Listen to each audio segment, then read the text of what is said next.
Hello लोगोफोर welcome to AD family नोंथांमोन बयखौबो जोंनि AD family ब्लगाव बरायहरबाय लोगोफोर ओमफ्राय जोंहा दिनैहाय ओंखाम गोरलैनि फुजा होदों हासबेन्डआबो थांसिगोन नालाय ओंखायनो ओमफ्राय दिनैनि गासैबो खामानिखौनो फुजानि बांसिन खामानिखौनो हासबेन्डआसो खालामनानै होजोबदों मानो होनबा आंना बिराद सिं सानाय जागासिनो ओंखायनो दिनैनि फुजायाव बियो बिराद खामानि मावबाय आरोना आं ओरैनो मोनसे मोननैल' मावनानै होबाय ओरैबायदि सिं सानाय जादों आंना दाख्लै ओंखायनो गोबावसै ओमफ्राय मैयासो डक्टरनाव मुलि लानानै फैदों आरो स' नायलांबाय थादो नोंथांमोना जोंनि दिनैनि ब्लगखौ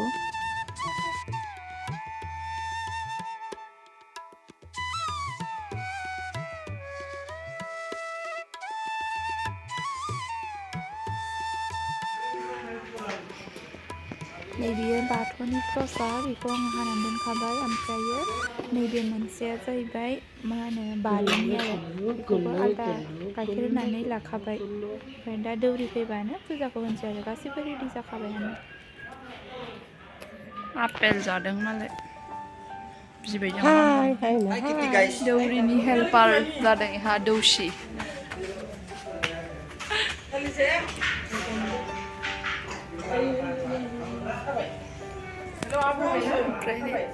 आं हाने बेल गानलायनाय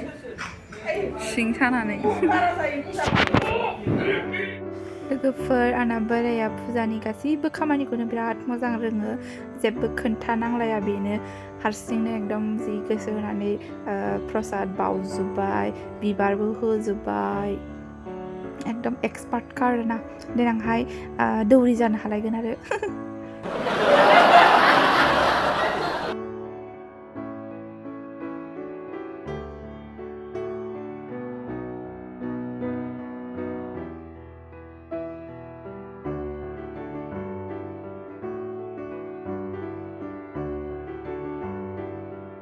ओमफ्राय नै दायो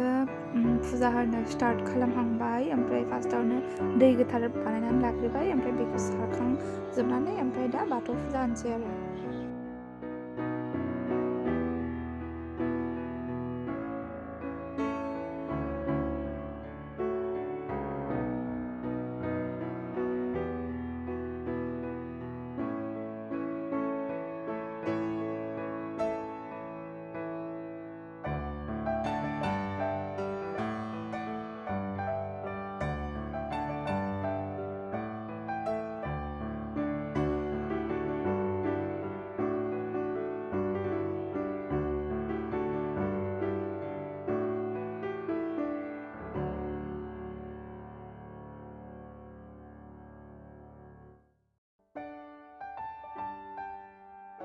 लोगोफोर आङो फुजा होनायाव एकदम जिरायनोनो हाथारलामोन आरोना बेखिनियाव ओमफ्राय ओंखायनो हाखु दाखु खुलुमनानै दसे बाहेरायाव थांथारबाय आरो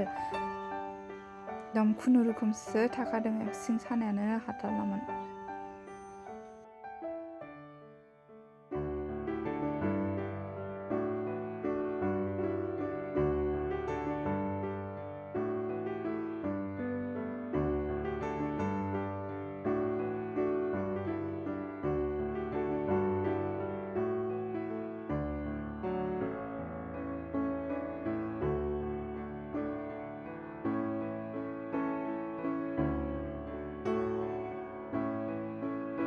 बाथौनि फुजा होखांनानै ओमफ्राय जोङो दा बारियावबो फुजा होनानै लाखांबाय नै